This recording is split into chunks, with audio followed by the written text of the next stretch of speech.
মোহনবাগান সমর্থকদের জন্য এসেছে বড় আপডেট। গত কয়েকদিন ধরে মনবীর সিংয়ের ভবিষ্যৎ নিয়ে জোর জল্পনা চলছিল। বিভিন্ন মহলে আলোচনা হচ্ছিল যে তাকে ঘিরে ট্রান্সফার সম্ভাবনা তৈরি হয়েছে এবং একটি বড় সড় ডিলও হতে পারে। তবে সেই সমস্ত গুঞ্জনের মাঝেই পরিস্থিতি এখন অনেকটাই পরিষ্কার। সর্বশেষ তথ্য অনুযায়ী মনবীর সিং এবং লিস্টন কোলাসো আগামী মরশুমেও মোহনবাগানের অংশ হিসেবেই থাকছেন। ফলে ট্রান্সফার নিয়ে যে জল্পনা তৈরি হয়েছিল তা আপাতত থেমে যাওয়ারই ইঙ্গিত মিলছে। নতুন মরশুমে দলের আক্রমণভাগে এই দুই উইঙ্গারকে নিয়েই পরিকল্পনা এগিয়ে নিয়ে যেতে চাইছে মোহনবাগান। গত কয়েক মৌসুমে মনবীর সিং বড় ম্যাচে নিজের গুরুত্ব প্রমাণ করেছেন।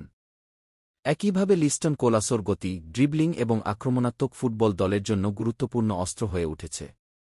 তাই এই দুই ফুটবলারের দলে থেকে যাওয়া সমর্থকদের জন্য নিঃসন্দেহে সুখবর।